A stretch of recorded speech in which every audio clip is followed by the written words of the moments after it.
இயேசுவில் அன்புமிக்க சகோதர சகோதரிகளே, புனித பெரிய நாயகி அன்னையினுடைய அன்பு பக்தர்களே,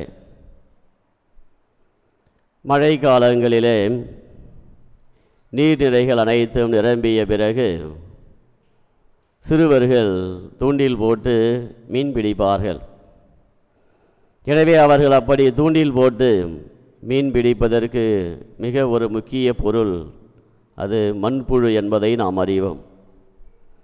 எனவே பெரியவர் ஒருவர் ஒரு கூடை நிறைய மண்புழுக்களை வைத்து வியாபாரம் செய்து கொண்டிருந்தார்.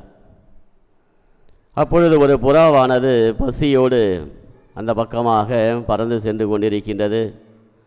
தன்னுடைய பசியை போக்குவதற்கான உணவை அது எங்கும் கண்டுபிடிக்கவில்லை.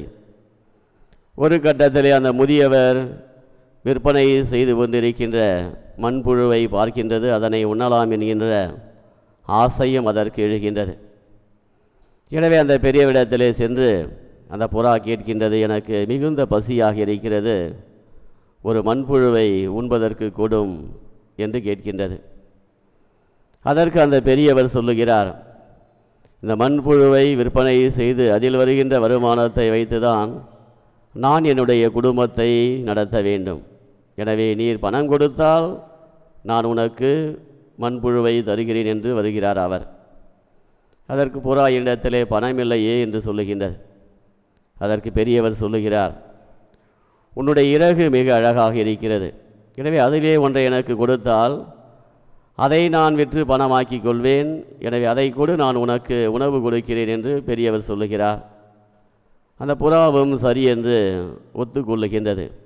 ஒரு கட்டத்திலே அது தன்னுடைய ஒரு இறகை கொடுத்து ஒரு மண்புழுவை வாங்கி சாப்பிடுகின்றது. பசி அடங்கவில்லை.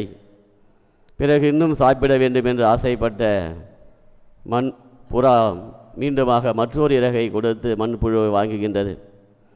இப்படியாக அந்த மண்புழுவை உண்ண உண்ண அந்த புறாவிற்கு அதன் மீது அதிக ஆசை வந்து விடுகின்றது. அதனுடைய ருசி அதற்கு அதிகமாகி விடுகின்றது. ஒரு கட்டத்திலே தன்னிடத்தில் இருக்கின்ற அதிகமான இறகுகளை அது அந்த வியாபார இடத்திலே கொடுத்து அதிகமான மண்புழுவையும் வாங்கி உண்ணுகின்றது. பிறகு அந்த இடத்திலிருந்து பறந்து செல்லலாம் என்ற ஆசையோடு அந்த புறா பறப்பதற்கு முயற்சி செய்கின்றது. அதனால் பறக்க முடியவில்லை. அப்பொழுதுதான் அந்த புறா உணர்கின்றது, அதிகமாக நான் ஆசைப்பட்டு என்னுடைய இறகுகள் அனைத்தையும் இழந்து என்னுடைய வாழ்வையை இழந்து இப்பொழுது நான் பறக்க முடியாமல் தவித்து கொண்டிருக்கின்றேனே என்று அந்த புறாவானது நொந்து கொண்டதாம். என இயேசுவில் அன்புமிக்க சகோதர சகோதரிகளே, இந்த நற்செய்தியிலே பணக்காரர் ஒரு இடத்திலே வீட்டு பொறுப்பாளராக இருக்கின்ற மனிதனுடைய செயலும் அப்படித்தான் இருக்கின்றது. அவன் தன்னுடைய முன்மதியை செயல்படுத்தாமல் அல்லது இறைவன் தனக்கு கொடுத்த அறிவை அவன் பயன்படுத்தாமல் வாழ்வதால் தன்னிடத்தில் ஒப்படைக்கப்பட்ட பணியை அவன் இழப்பதற்கான ஒரு சூழ்நிலை உருவாகுகின்றது. காரணம், அவன் அந்த பணியில் சேர்ந்த காலம் முதல் அந்த பணியை அவன் ஒரு புனிதமானதாக கருதவில்லை. ஏனோ தானோ என்று வாழ்கிறான். அதன் நிமித்தமாக அவன் ஒரு இக்கட்டான சூழ்நிலைக்கு தள்ளப்படுகின்றான். ஆனால் அவன் உட்கார்ந்து யோசிக்கின்றான், என்னுடைய வாழ்வை நான் இழக்காமல் இருப்பதற்கு என்ன செய்ய வேண்டும் என்று சிந்திக்கின்றான், செயல்படுகின்றான். எனவே இவ்வளவு காலம் தான் செய்து கொண்ட இருந்த பணிகள் அனைத்தையும் ஏனோ தானோ என்று செய்து கொண்டிருந்தோம். இனி வருகின்ற காலங்களிலே ஒவ்வொரு பணிகளையும் நான் புனிதமானதாக உற்று நோக்குவேன் என்கின்ற எண்ணத்திலே செயல்முறையில் ஈடுபடுகின்றான். புனித செயல்களை செய்கின்றான். அதன் வழியாக இழக்கின்ற நிலையில் இருந்த தன்னுடைய வாழ்வை மீண்டுமாக அவன் பெற்றுக்கொள்ளுகின்றான். இன்று நாம் நம்முடைய ஆலயத்தை கட்டியெழுப்பிய வீரமா முனிவர் அவருடைய பிறந்த நாளை கொண்டாடுகின்றோம். ஏறக்குறைய வீரமா முனிவருடைய வாழ்வும் அப்படிப்பட்டதாகத்தான் இருக்கின்றது. எனவே அவர் தன்னுடைய ஒவ்வொரு செயலையும் புனிதமானதாக நினைத்து செய்தார். அதிலே அவர் முதலாக புனிதமாக நினைத்தது எது என்று பார்க்கின்ற பொழுது நம்முடைய தாய்மொழியாம் தமிழ் மொழியை புனிதமாக கருதினார். எனவேதான் 23 தமிழ் நூல்களை எழுதினார்.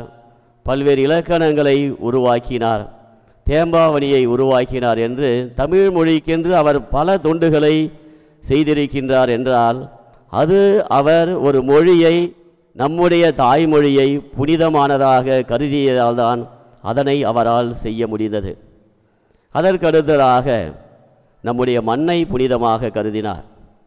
எனவே நம்முடைய இந்த தாய் மண்ணை அவர் புனிதமாக கருதியதால் தான் இந்த மண்ணிலே இந்த ஒரு ஆலயத்தை அவரால் கட்டியெழுப்ப முடிந்தது.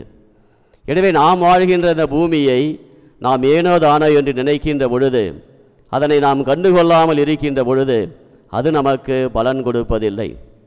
மாறாக நாம் வாழ்கின்ற இந்த பூமியை, இந்த மண்ணை புனிதமானதாக கருதுகின்ற பொழுது அது நமக்கு பலன் கொடுக்கின்றது. அதன் விளைவாக உருவாகியதுதான் இந்த அழகிய அன்னை மரியாளுக்காக ஒப்பு கொடுக்கப்பட்ட ஆலயம். இதைத்தான் விவசாயிகள் செய்கிறார்கள். அவர்கள் தாங்கள் உழுகின்ற நிலத்தை புனிதமாக கருதுகிறார்கள். அதன் வழியாக அவருடைய பொருளாதாரம் மேம்படுகின்றது. எனவே இவர் மொழியையும் மண்ணையும் மட்டும்தான் புனிதமாக கருதினாராம் என்று பார்த்தோம் என்றால் இல்லை. அதையும் தாண்டி நம்முடைய உணவு முறைகளை புனிதமாக கருதினார், நம்முடைய உடை உடுத்து முறைகளை புனிதமாக கருதினார். எனவே அவர் மேலை நாட்டு உடை முறையை தவிர்த்து நம்முடைய தமிழக, நம்முடைய பாரம்பரிய உடையை அணிந்து அதையும் அவர் புனிதப்படுத்தினார். இப்படி வீரமாமுனியுடைய செயல்கள் அனைத்தும் புனிதம் நிறைந்ததாக இருந்ததால் இன்று அவரால் நாம் அன்னை மரியாளை முழுமையாக பெற்று அனுபவிக்க முடிகின்றது. எனவே இயேசுவில் அன்புக்குரியவர்களே, நம்முடைய வாழ்விலும் நாம் ஒவ்வொரு செயலையும் புனிதமானதாக உற்று நோக்க வேண்டும். முதலில் என்னுடைய குடும்பம் புனிதமானது. எனவே அந்த புனிதமான குடும்பத்திற்கு, அதனுடைய வளர்ச்சிக்கு என்னுடைய பங்கீடு என்னவாக இருக்கின்றது என்று ஒவ்வொரு நபரும் அந்த குடும்பத்திலே சிந்தித்து அதற்கான முறையிலே செயல்படுகின்ற பொழுதுதான் நம்முடைய குடும்பம் அந்த வளர்ச்சி பாதையை நோக்கி சென்று கொண்டிருக்கும். அதே போன்று நம்முடைய ஜபங்கள், நம்முடைய ஒவ்வொரு பணிகளும் அப்படிப்பட்டதாக அமைய வேண்டும் என்பதை திருச்சபை இந்த நாளிலே நமக்கு அழைப்பு விடுக்கின்றது. ஆனால் இன்றைய வாழ்க்கை முறை எப்படி இருக்கின்றது என்று பார்க்கின்ற பொழுது ஏறக்குறைய அந்த புறாவை போன்று நாமும் பல்வேறு வாழ்க்கை முறைகள், அதாவது புதிய புதிய வாழ்க்கை முறைகள் நமக்கு வந்து கொண்டு தான் இருக்கின்றது. ஆனால் அது நமக்கு தேவையா, எனக்கு தேவையா என்று நாம் அதனை யோசித்து எது எனக்கு தேவை என்பதை நாம் தேர்ந்தெடுத்து வாழ்வதற்கு அழைக்கப்படுகிறோம். அதிலும் குறிப்பாக இன்று மொபைல் ஃபோனில் தான் நாம் அதிகமான நேரத்தை செலவிடுகிறோம். அது நமக்கு எதையும் கொடுப்பதில்லை, நம்முடைய வாழ்வின் வளர்ச்சிக்கு அது எதிலும் பங்களிப்பதில்லை. ஆனால் அதிலே நம்முடைய நேரங்கள் செலவழிவதால் புனிதமான நம்முடைய வாழ்வு பல நேரங்களிலே முடங்கி போய்விடுகின்றது. எனவே இயேசுவில் அன்புமிக்க சகோதர சகோதரிகளே, அந்த முன்மதியோடு செயல்பட்ட அந்த பணியாளனை போன்று நாமும் செயல்படுவோம். வீரமாமுனிவரை போன்று ஒவ்வொரு செயலையும் புனிதமாக உற்று நோக்கி செய்வோம். அதன் வழியாக இறைவன் நம்மை பாதுகாப்பார், வளர்ச்சி பாதையிலே அழைத்து செல்வார் என்கின்ற நம்பிக்கையோடு தொடர்ந்து ஜெபிப்போம். ஆமீன்.